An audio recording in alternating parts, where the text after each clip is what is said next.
Hey, what's going on, everyone? It's Defender Dan here. We are on another episode of the Call of the Conch, or the Legends of Sina Una.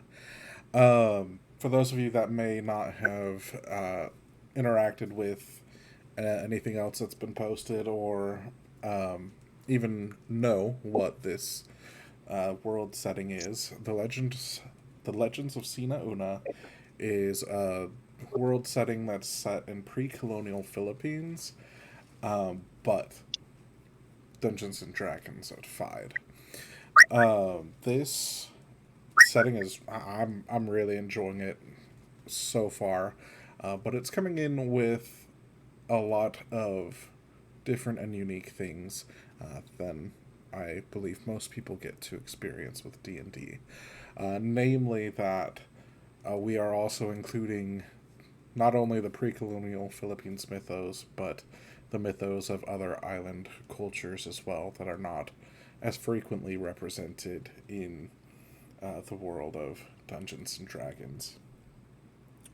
That being said, this is the technically second episode, but we are doing this campaign a little bit different than what most people would be used to, where we have a cast of main characters, and then a secondary cast of characters, and a third set of characters that are all in the world at the same time, experiencing different things. And tonight's show is not quite our main cast, but some of our secondary characters. That being said, we are here with Femg, who is playing our character tonight, and we're gonna get to experience some of the world with them. Femg, would you mind if you wouldn't mind, would you introduce yourself? Yep, I am Femg, and it is really awkward being the only one here, but oh well. I'm playing Cypress, a wood elf, a wood elf fighter who is roughly medium in height, like anywhere from 5'11" to 6'1", round about there. He has heterochromia, so one eye's blue, the other one's like golden and yellow, and he's pale as fuck with some stubble. Awesome, thank you, thank you. So tonight's story, we begin on a separate island, not where our initial characters are from. Apologies for sounding far away. And I will give you that island's name here in just a moment.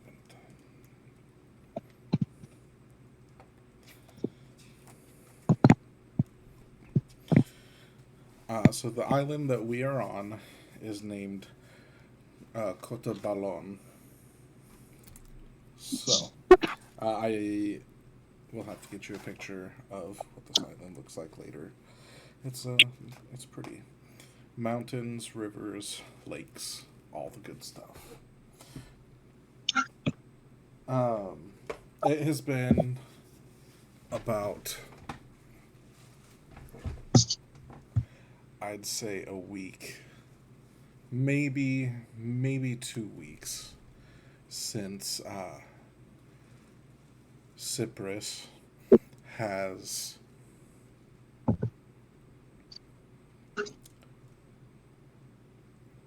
for lack of better wording, won his freedom. And you've been traveling in the woods primarily. Kind of, it's a bit more familiar for you as a wood elf. It's a bit more comfortable. The green from the trees, the coolness in the shadows, the easiness to step into the darkness when you don't wish to be seen. your bruises are healing, and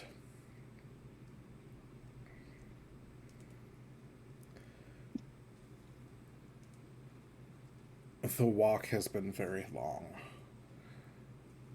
So far, you've managed to stay undetected by staying in the woods and haven't managed to come across anyone.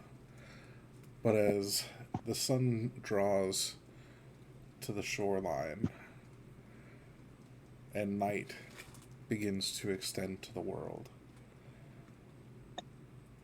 you are weary.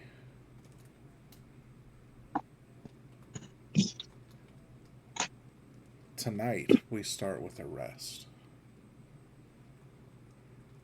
Um, is there anything that you would like to do before bunkering down for the night?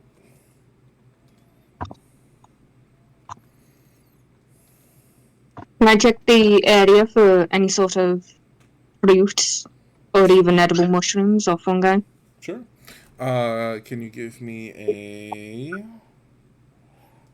You can choose between a nature check or an investigation check. Nature.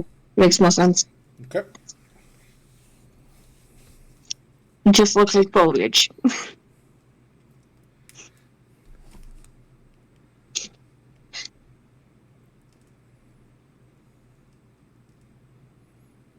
Yep.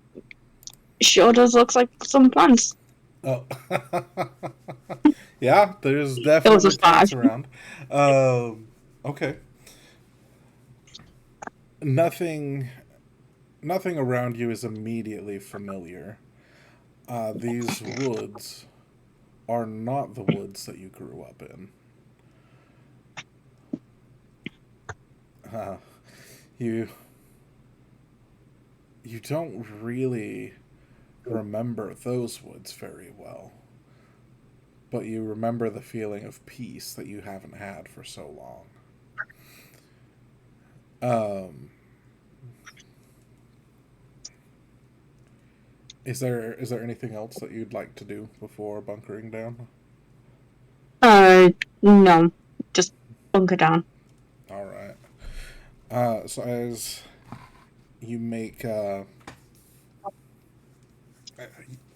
take a little bit of time to make a fire, so that way, while you might not have any meats or berries or plants to cook, you do at least have some warmth through the night. And sun does begin to set. Time goes on. The stars come out. The moon rises.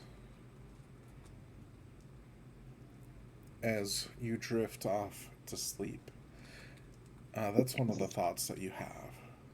This is a moon you haven't seen in a while. And it sighs.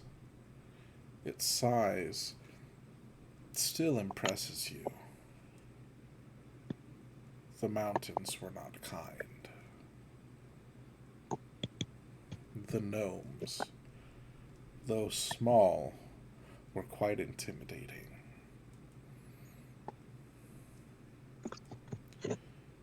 You think of the duel that you had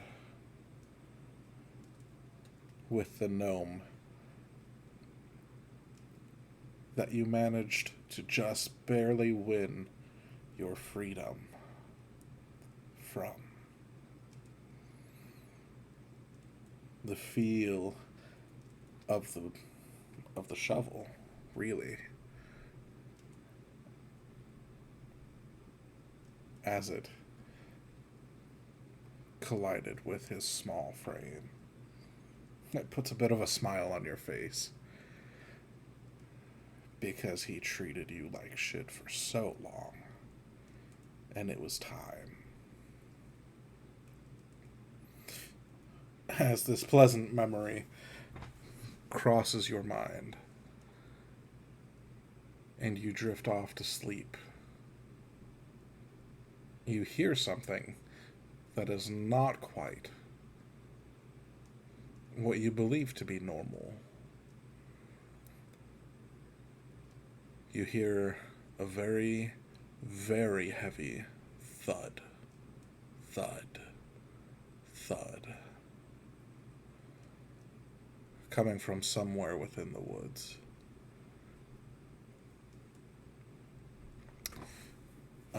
That being said, let me reload this.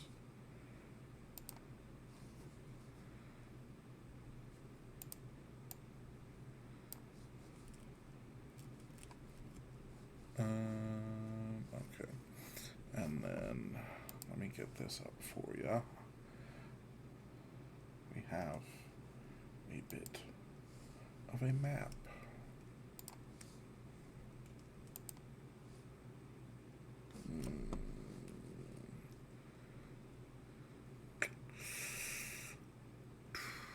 You know what? Well, yeah, we'll do this.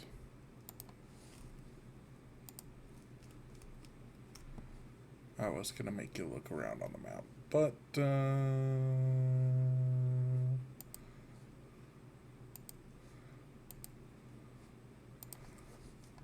there we go.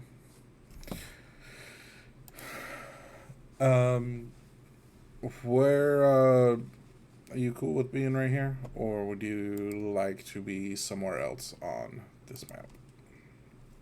Where do you I'm think cool you with being there. Okay, we'll set up camp right there.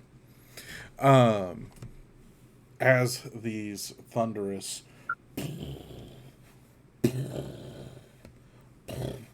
rhythmic thuds come from somewhere in the tree line, what do you do?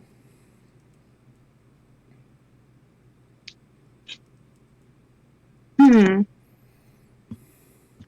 Cypress grabs his sword out of his pack and kind of stays crouched down near where he was lying down as he tries to look into the forest line, make out anything you can. Okay. Go ahead and give me a perception check. 6. Fucking hell. 6. Okay. It is late. Very late. I believe you do have dark vision Uh, as an elf. yep, 60 feet. Okay. So there are some details that you make out. The primary detail that stands out at this distance is even the trees themselves seem to be shaking. You hear the thunderous crack as one of them falls to something massive. And actually, as that tree falls, is there anything that you would like to do?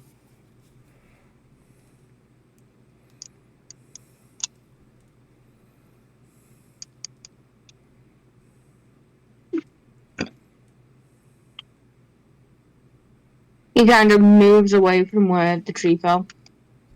Okay. I will move you. Do you want to go into the opposing tree line, or do you Yeah. want to stay in the field? Um, Kind of use the opposing tree line as cover. Okay. All right. The thundering steps get closer, but there's some different sound that is even more out of place than these thundering steps. You hear music. Someone is playing music.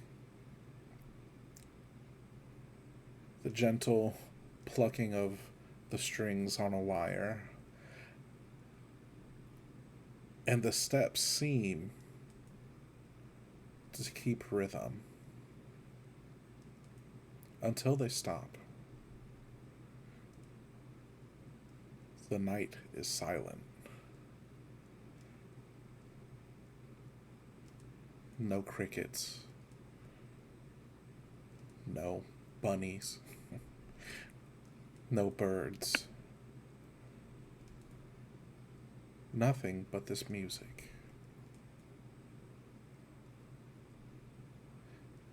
And a voice. A high voice. Slowly drifts to you. Awahiori papa bojule. Awahiori papa. It stops.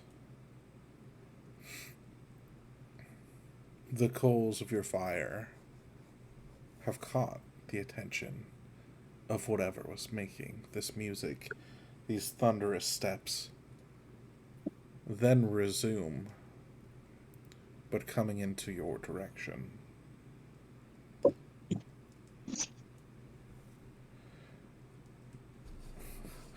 Breaking the tree line, we have something that should not be here.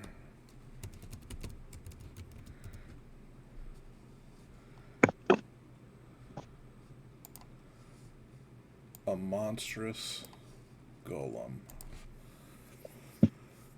places a giant hand onto the tree as it pulls itself from these woods.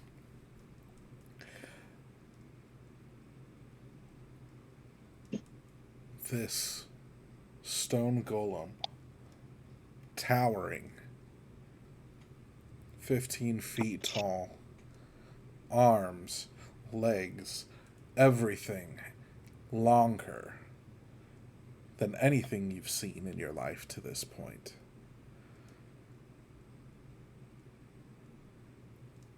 The grays from your dark vision snap into color as you can now see browns, blacks, all manner of stones have been made into a bit of a patchwork to keep this golem together.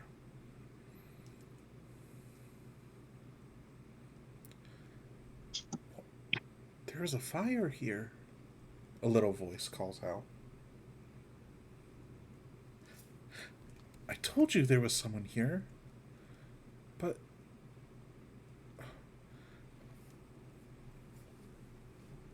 being distracted by the immense size of the golem,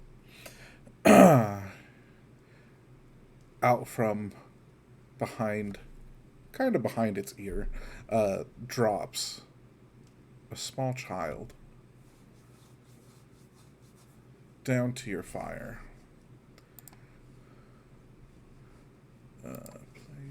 Players. Nope. We're just going to use this one. With the border. Woo.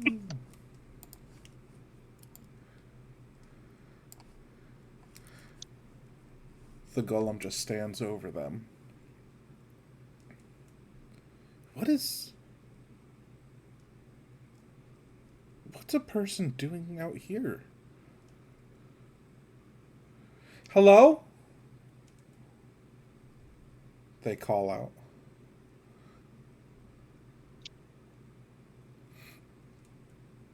They go over to the spot where you were sleeping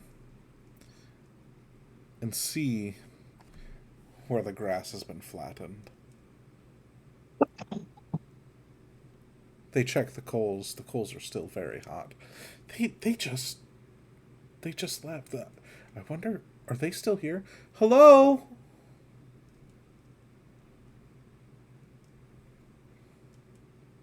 What do you do?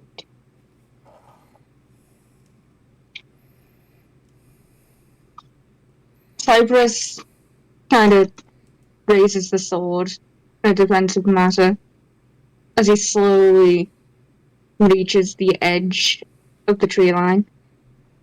He still doesn't say anything, but he just watches as the child calls out, wondering what the child wants.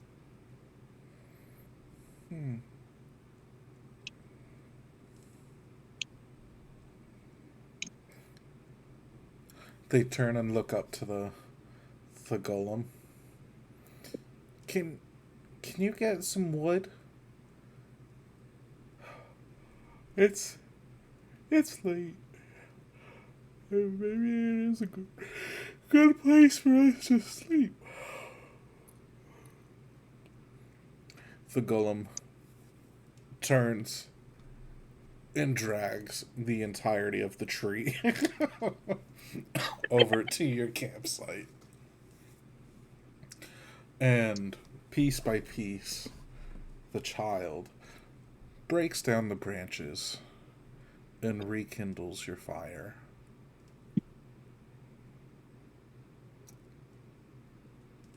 The golem just stands, watching, protecting.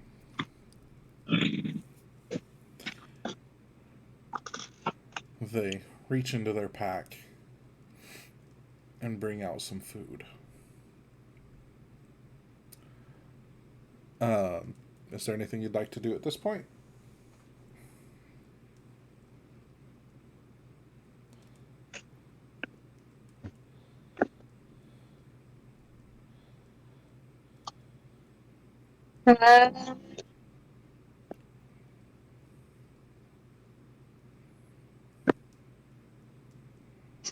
He kind of walks forward, realizing that it's a child, and the child just wants to sleep, and just kind of holds the sword down,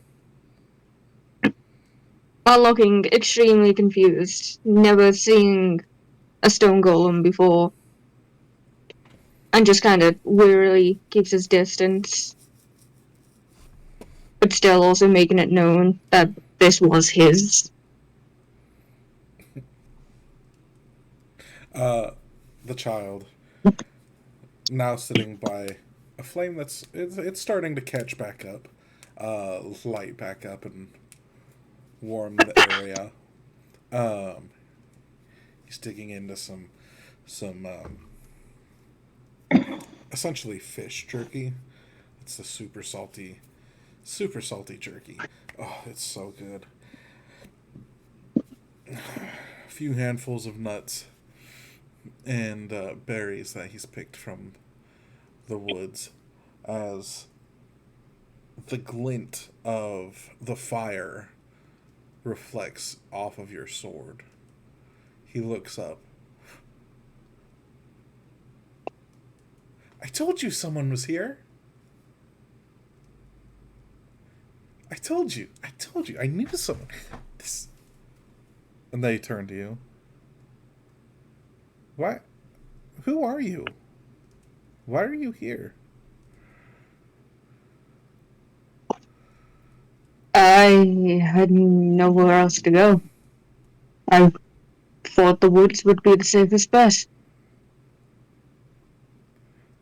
Yeah, I mean, there's a lot of mean and scary things in the woods. But that's why I have Apu. And he points up to the golem. Apu. He's my protector. You have giants as your protector? Yeah. My name's Moku.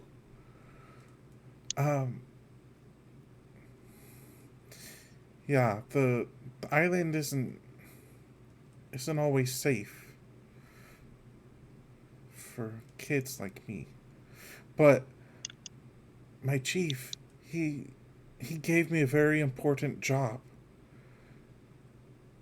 And I must see it through. What job was that? Well, my tribe,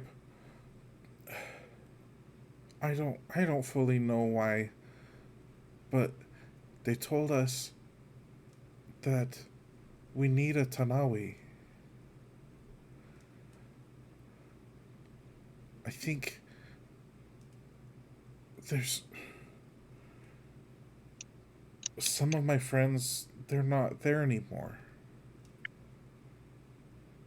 Their families aren't there anymore.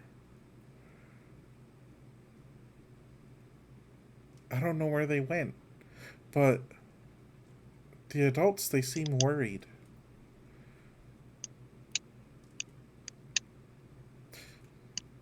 But my papa told me that I was the lucky one. I was chosen. I was chosen to help protect our village, to help protect our tribe. And they gave me this job to go find the Tanawi and complete the ritual so they would come protect us.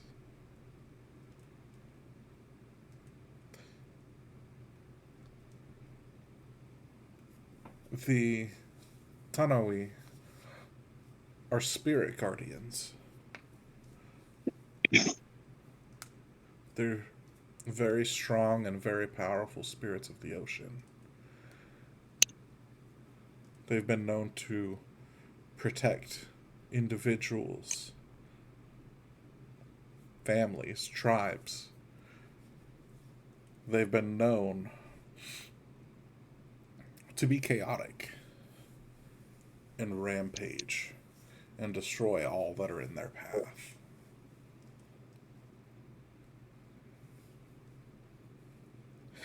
But yeah, they gave me this very important job, and they said Abu would help me along the way and he'd keep me safe.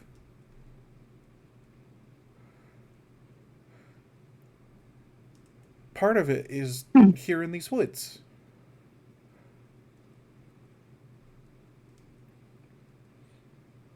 You can join us if you want to.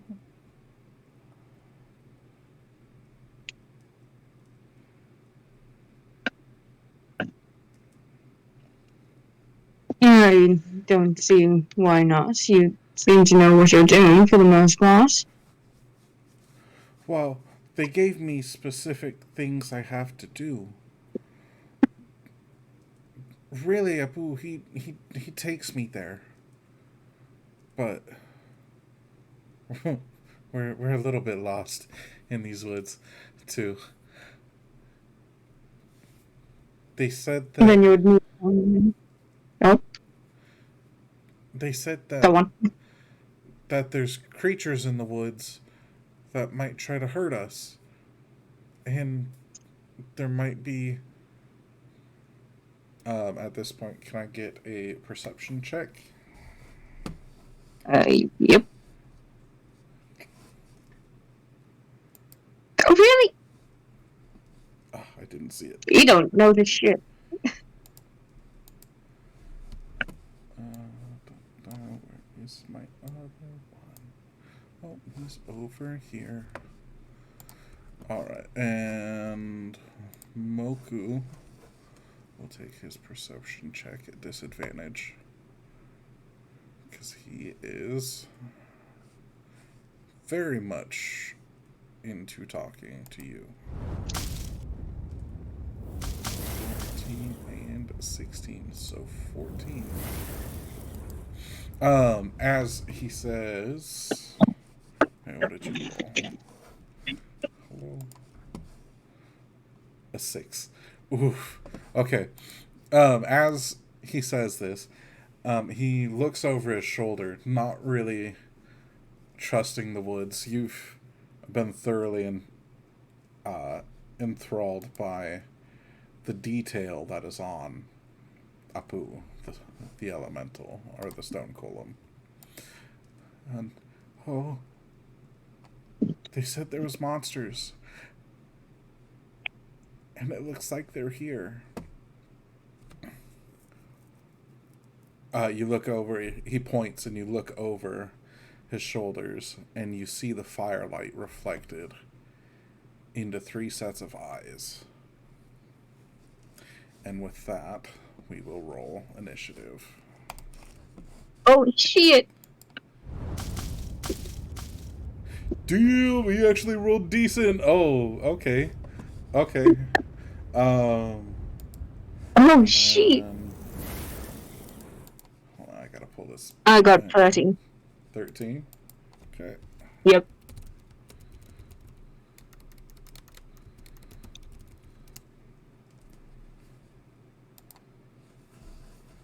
Okay, and then...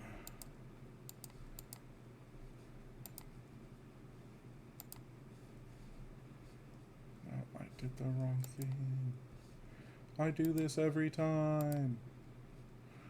Why am I the way I am? Did we all ask that question? Yes. Alright. Okay. So you got a 13.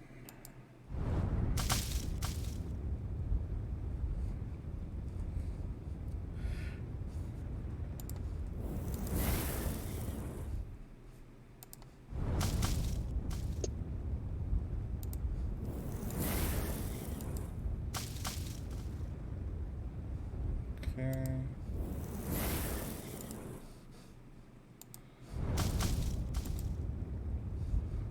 Okay, cool. With that, let me write all of these down.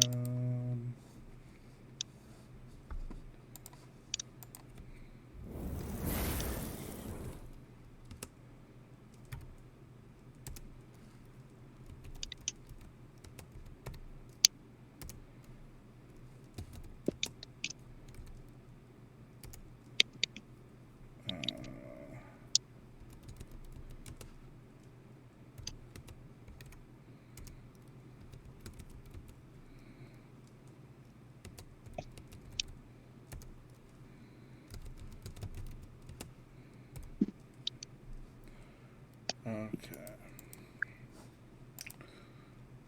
So with that, out of the woods, an arrow flies. Go away notification.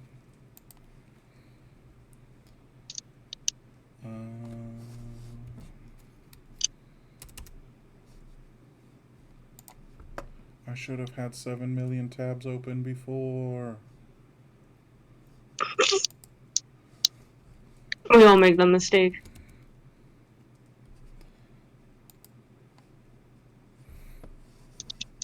Alright.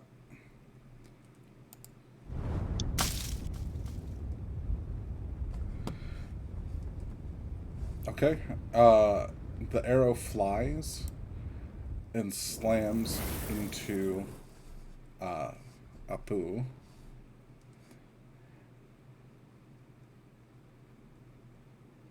And sticks straight into him.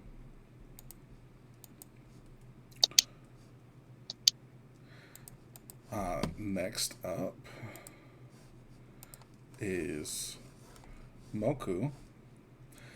And he is going to cast Dancing Lights. Well, he's going to spend his first movement to climb up onto Apu's shoulder. And then he's going to cast Dancing Lights. And he's going to light up the area. And that will show us what we see. Boop, boop. One there. One there. Because that's what lights do.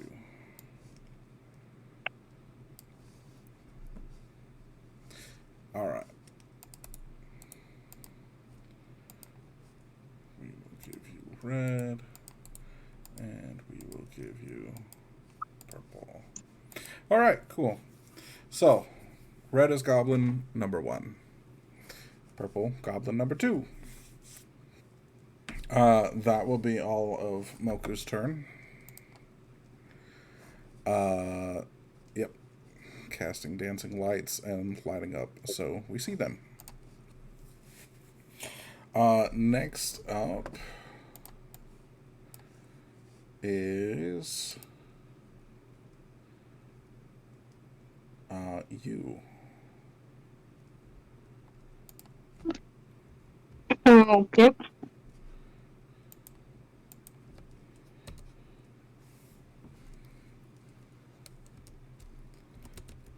I'm gonna use some of about half of Cypress's movement to move closer Okay. towards the goblins.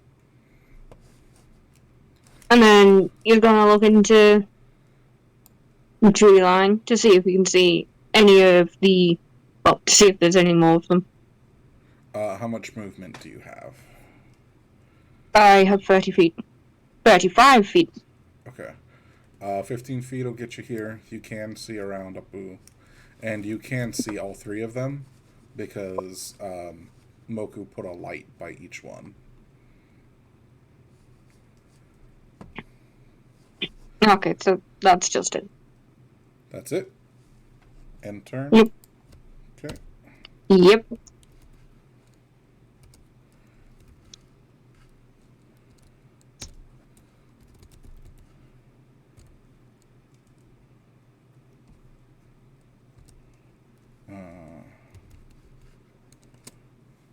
And then. Okay. Cool. So. Next up will be the golem. And it'll do 1, so 5, 10, 15, nope, go 15. And it is going to punch the goblin in the face. Or at least try to. Okay. That is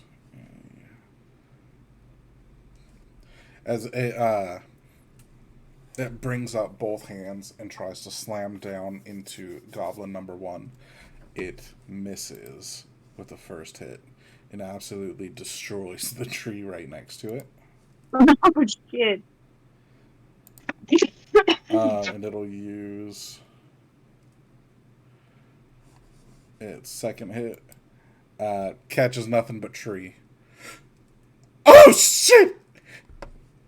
It sees me! Okay.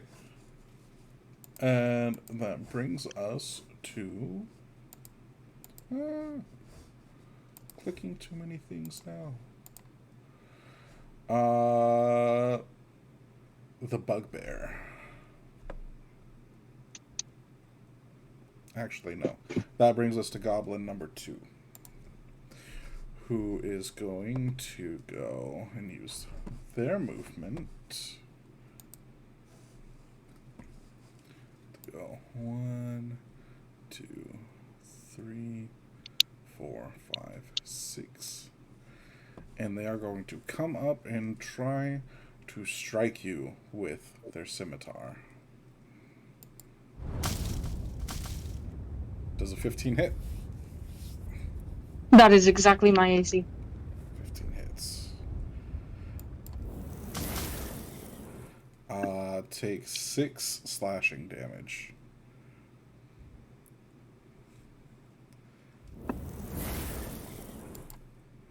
Yeah, shit. So next, the bugbear will go. And he's going to run up to the Apu.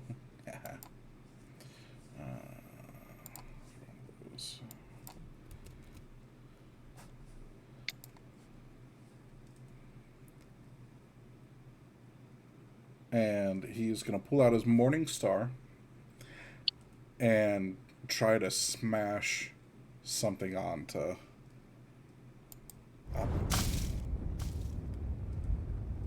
He manages to hit, and his Morning Star just bounces off of Apu.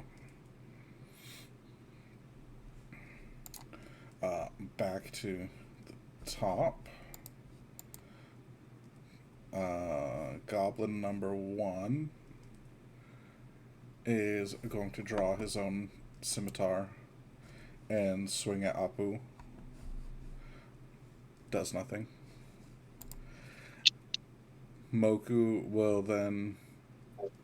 Hey! Leave Apu alone! He didn't do anything to you! And he's gonna cast... What is he gonna cast?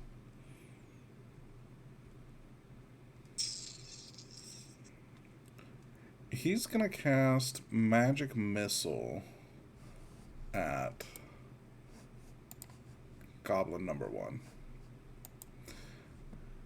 Okay.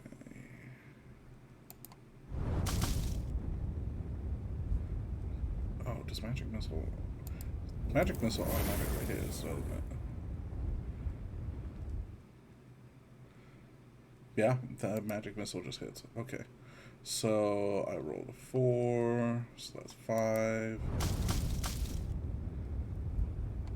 8. And 11 points of damage.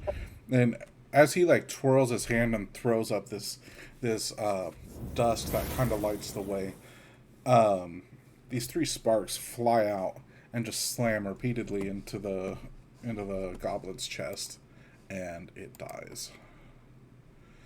Ow!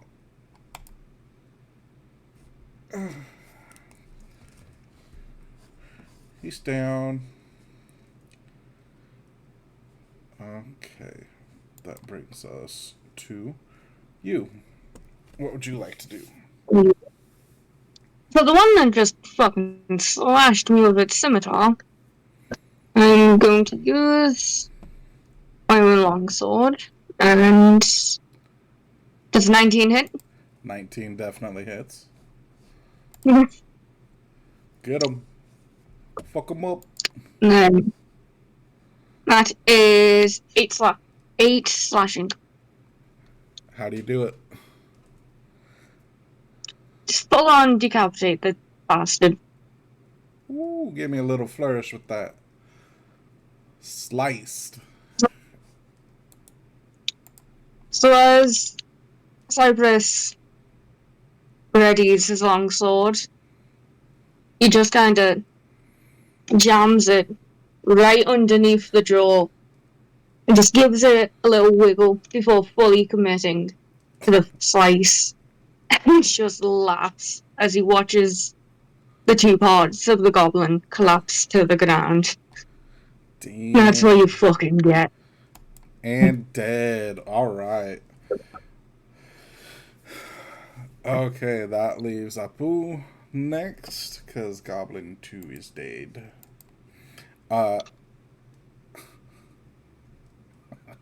Okay. Apu's gonna play some baseball.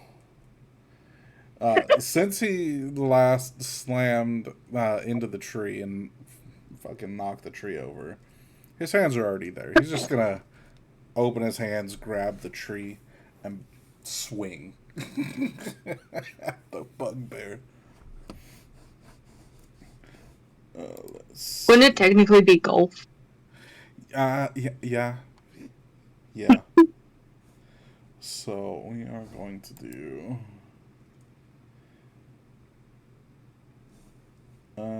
yeah. We're gonna do a D20. We'll just do straight D20. And he rolled a 16, which just hits. So you literally just see and hear this as the wind blows through all the leaves, and a thunk, and the bugbear goes fucking flying. We will do...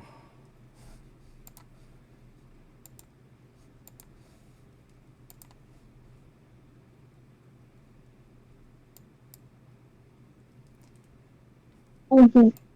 We'll do a D8. Oh, fuck. Apparently, it wasn't as solid of a hit as I thought it was because it only did 4 damage.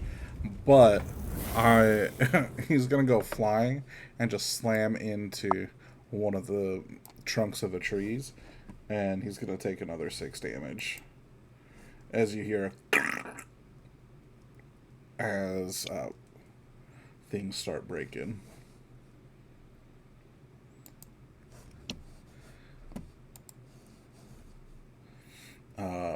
Moku will. I guess that's one of my spell slots. Then cast. He'll follow up with a firebolt. And he nat ones. No! Shit. One with me. No! Okay. Take this! And he's gonna cause like a little fire to start up in his hands. And you hear this as it blows up in his hand and knocks him off of Apu. Wrong one. And he falls down to the ground, taking 4 Ow. damage.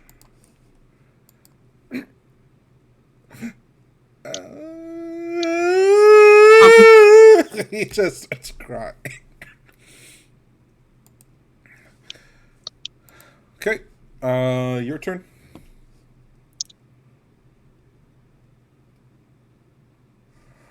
What would you like? Seeing Moku just land on his ass after fucking up a spell, he moves over to him and just kind of uses one arm to hook around his torso and just wake him up.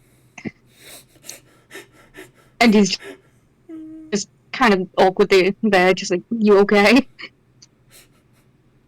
Tears are just streaming down his face. By the way, he's like, he's maybe like 3.5 feet tall, and he's got short black hair, and he's got tattooing on his face, particularly down and around his chin, and just these tears streaming down, as you know, if you were to take a closer look, you'd see his knees are pretty banged up from the fall, from clipping part of Apu. Oh, wow. That's hilarious. The snot bubble is just.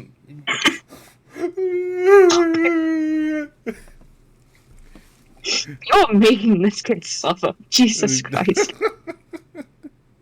God, he's 8. Okay, is that all you wanted to do?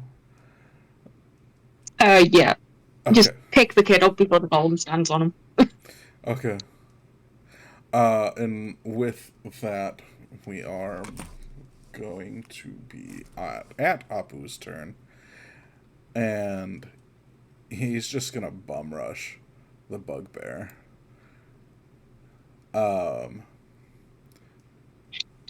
He's got the movement for it. He'll take the tree in one hand and just try to slam it down right onto the bugbear in the tree. It's a 24. That definitely hits.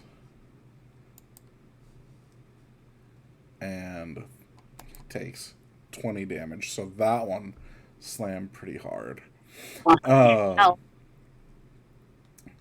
you see him, now you don't. No, basically. So then as he lifts the tree back up, the bugbear is going to kind of stumble forward. And Apu's going to just aim this massive foot and try to kick him. 28 definitely hits. You just see the bugbear, like, as he falls forward, he like just shrinks up into his teeny tiny ball form, and the massive boot of Apu just, he goes flying and he's gone. He just drop kicks him over the forest.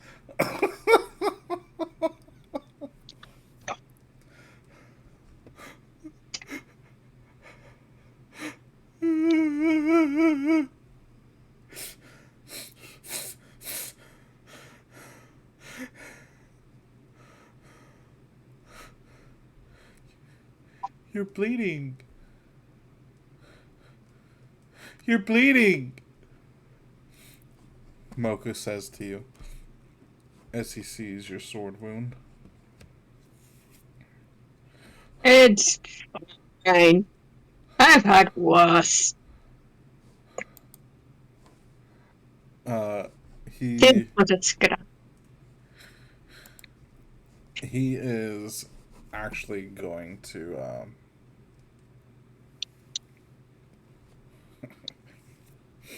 even though he doesn't know you, he's gonna like kind of where did you get stabbed by that scimitar? I'd say across the torso, wrap him around to like his side, maybe. Okay. Because it was slashing, wasn't it? Yeah, it was a slashing damage. Moku is gonna go up and you're bleeding, and he's gonna put both of his hands on your chest, and he's gonna a light yellow glow is going to come from around his hands as he casts Cure Wound on you. And that's and since we're out of combat, that's actually max healing. So that's 9 points of health to ya. Woohoo! You fought them with me. You're like Apu. And he turns around real quick. Apu? The stone golem steps back. Did you get hurt? No response. You're funny, Apu. He's gonna climb up him and find the points that the arrow struck and stuck into him. He'll pull out the metal. He'll pull out the arrow and begin casting mending on Apu. And he's gonna fix the little scrapes that didn't even touch Apu, really. We were just there for aesthetic.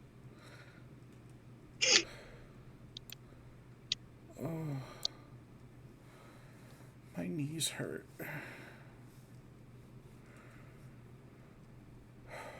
They were right. There's mean things in here.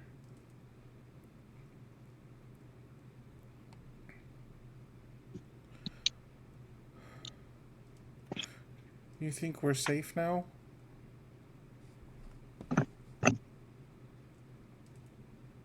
He says to you. We should be. For a little while at least. But, because there were two, maybe three of them, there could be more.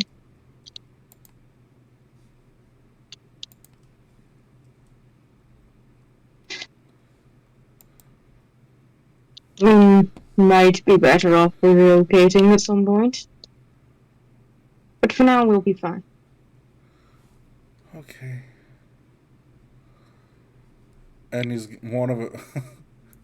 His eyes are gonna kind of droop because it's about 2 a.m. at this point. And like, as much as he's fighting it, you know, he's on his way out, and he just lays down at Apu's feet and curls up and falls asleep.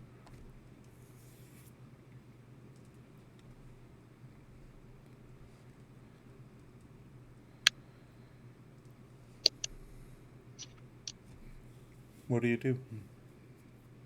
Cypress just walks back over to where he was formerly laying down in this weird, dampened down bit of grass. and just sits there, legs crossed, as he just looks at the golem, wondering how the fuck it's able to do what it does. Because after that fight and getting slashed, he is basically wide awake for the next couple hours. Over the next few hours, you keep the fire stoked, and the light dances across all the different shadows across Apu. The more you study, the more you see the intricate details that have been put into whomever this statue was modeled after. You see the layers of clothing. You see tattoo work, mountains, waves, beaches, forests.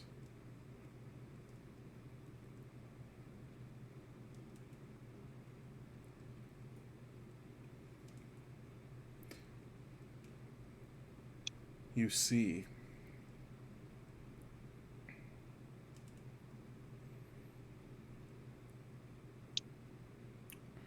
palm trees. And whether it's the firelight or the tiredness that you feel, you could swear that they're blowing in the wind as they sit motionless on his arms.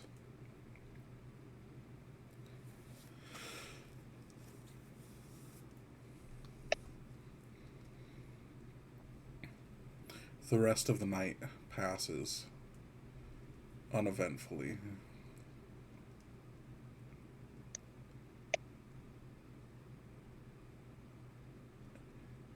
And you're able to meditate long enough and be alert, but still relax as you finish your rest.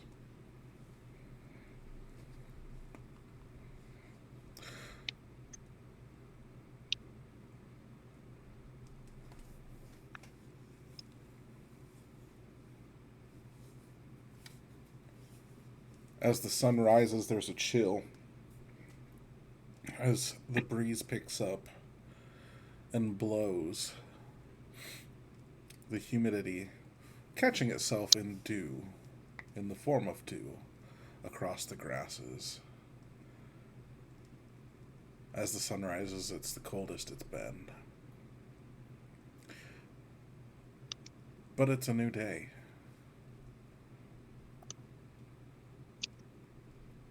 And you're grateful for being able to see the sun again.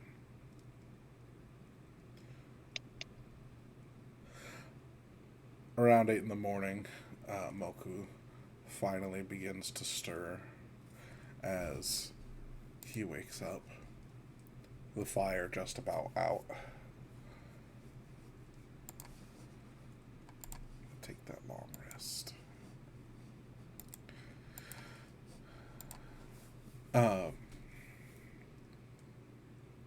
He stretches. And just looks up at Apu's face.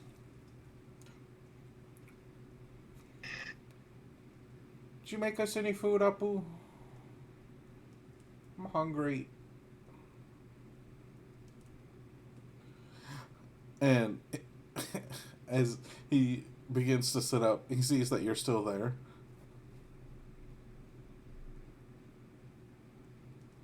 You're here?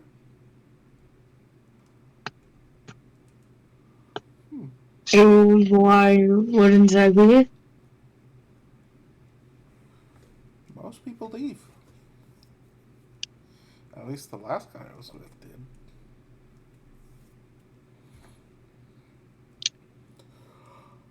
You got any food? I ran out of food a few days ago. Oh. He's going to reach into his pack and bring out some of that same jerky. It's kind of hardtack. As hard as it is. Oh, and he'll bring out some water. That way you don't choke too hard on the saltiness of it.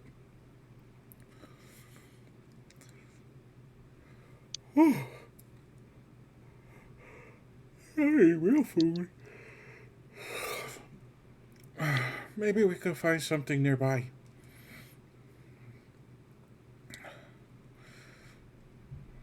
He's gonna climb up onto Apu's shoulder again and try and look through.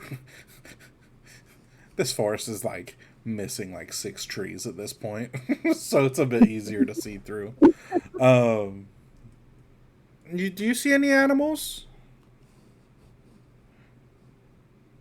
He grunts to you as he's climbing up, and he reaches the Apu's shoulder.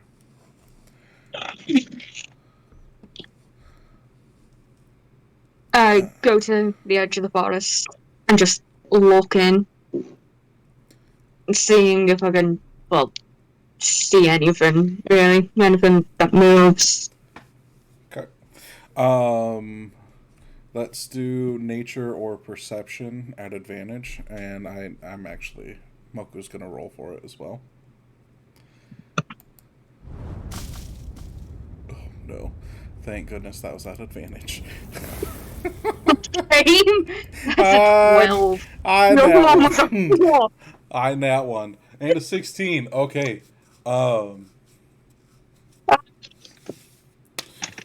Jesus Christ. Okay, so with a Imagine 16, we've got nat ones on every single fucking roll. That would have been. there would have been nothing for days. Oh my goodness. With that, you can hear the birds around. The whole forest is starting to wake up, and slowly a cacophony of noise begins to erupt as animals are starting to realize their home doesn't quite look the way it did when they went to sleep. On top of their friends in it. Oh, what? Basically, there will be a few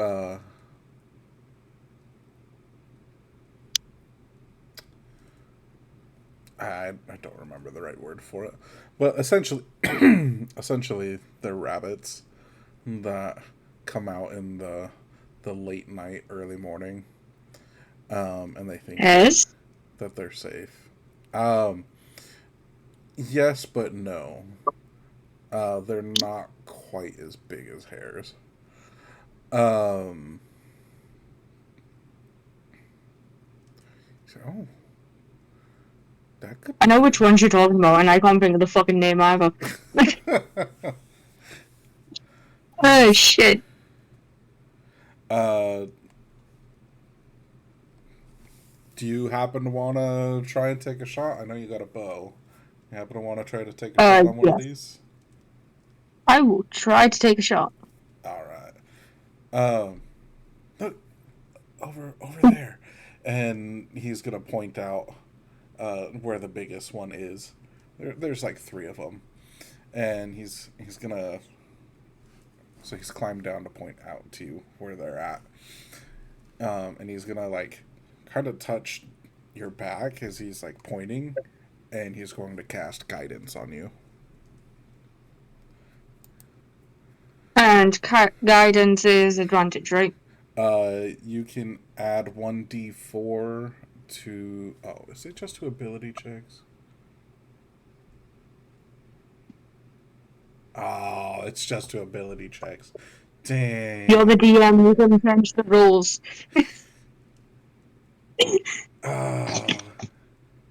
In one of the campaigns I'm playing in, I'm playing as a cleric, and I've been stacking it with other stuff, so I thought I could do attack rolls.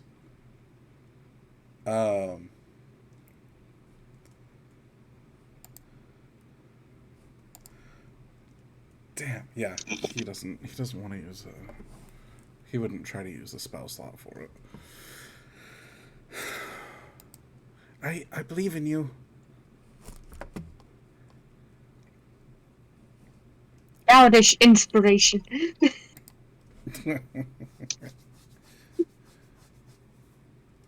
um. So Cypress clocks where the weird rabbit head hybrid animal is, Mm-hmm. and just draws the string back. Do you want me to roll for it? Yes.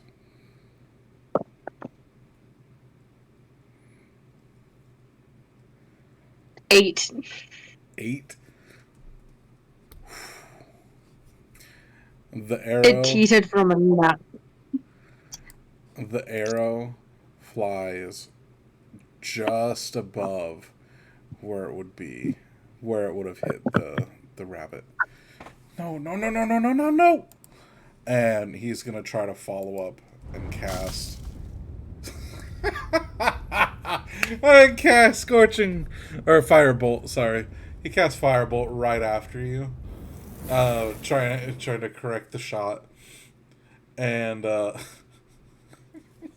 he he lights your arrow on fire mid-flight, and that's why you actually missed. Oh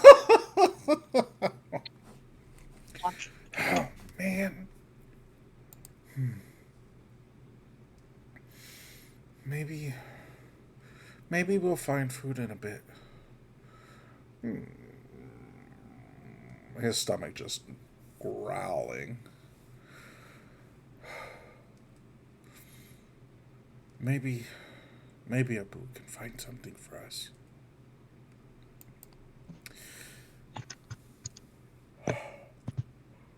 Is it time to go, Abu?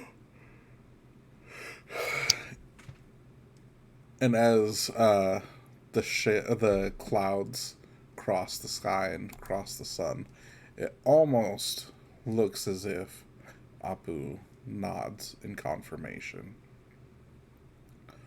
Come on! He motions to you and he climbs up on Abu's shoulder.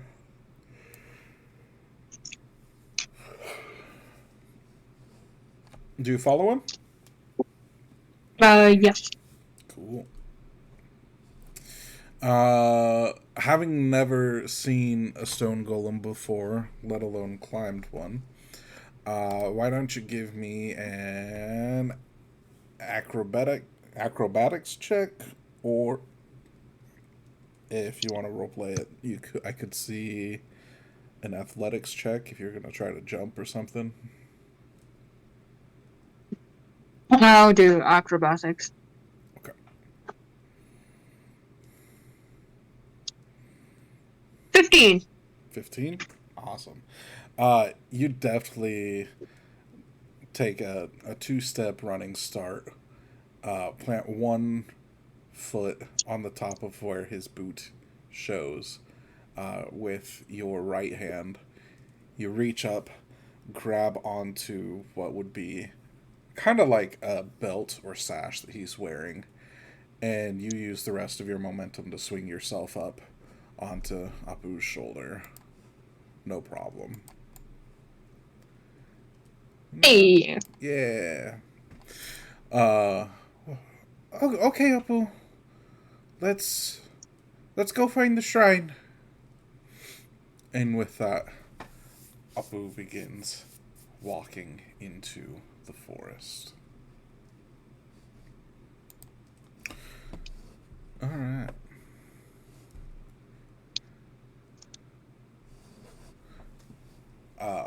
I do not have a shrine map. So after a few hours of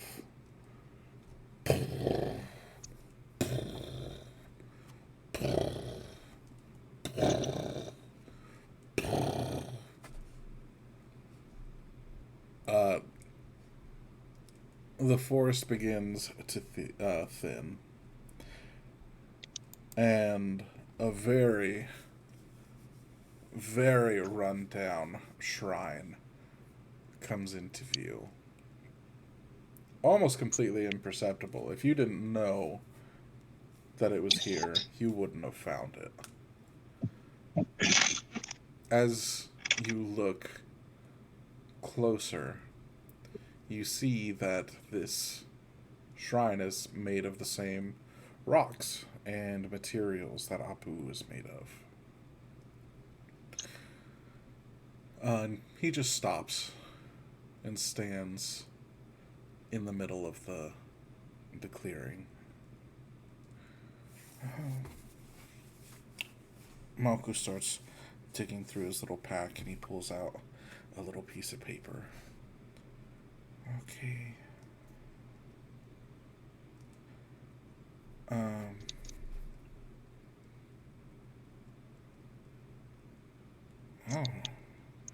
He climbs down Apu. I think I'm.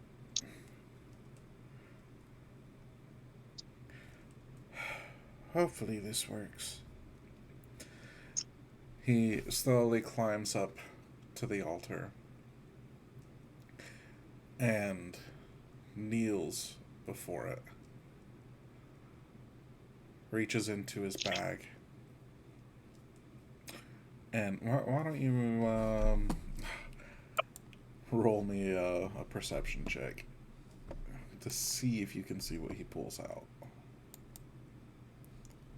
That will be a dirty 20. Dirty 20?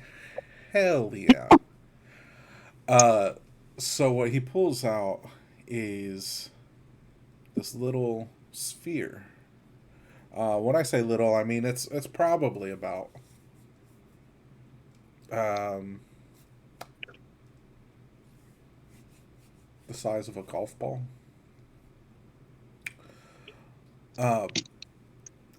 But you see, even at this distance, you're maybe 15 feet away from him, but you're about level with him in height as he's climbed this altar. You can see that this little sphere is shimmering as rainbow, essentially rainbow colors, swirl around this giant pearl. Every angle you look at, it glitters in these colors. He slowly puts it on the middle of the altar. Lifts both hands. And calls on the Tanawi.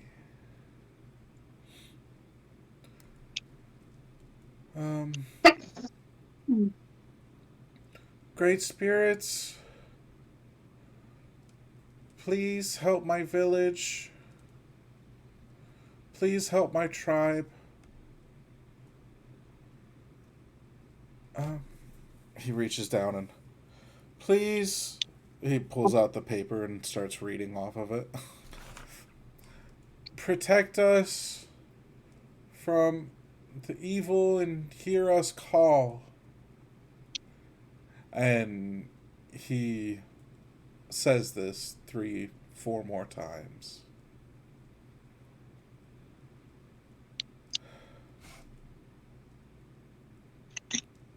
Okay. I think that's it.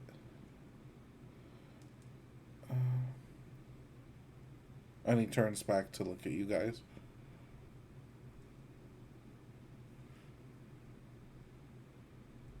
I think that's it.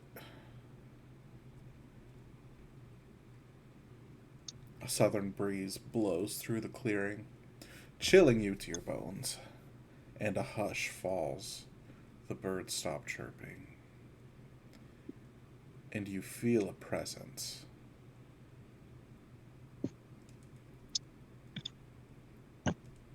In your mind, you feel a voice, much more than you hear it. And it says, You must prove your honor. You must prove your worth. Your test will lay within the wake.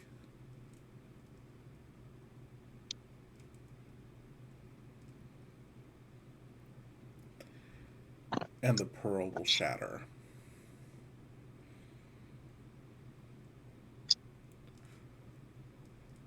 What was that? Did you say that? That's not very nice. Did you say that? Say what? Exactly. Cypress just kind of looked around, trying to figure out what the hell's going on. You didn't hear that voice? Was I supposed to? Maybe I just heard it. Oh. Apu? Did you hear it? No response. It said something about laying within the wake. It wants me to take a nap, but not sleep.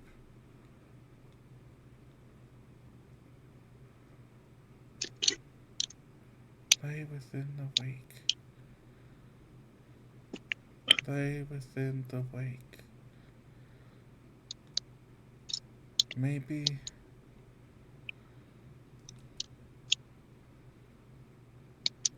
the beach has a wake. Maybe we go to the beach?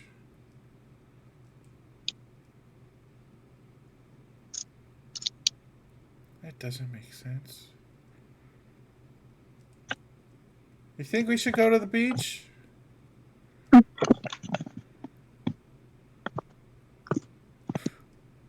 might be able to catch some fish at the beach. Let's go to the beach.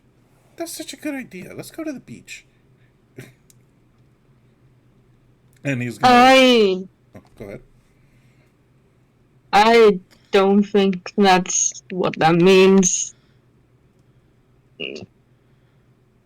I don't think we should go to the beach. That sounds like a terrible idea. Why?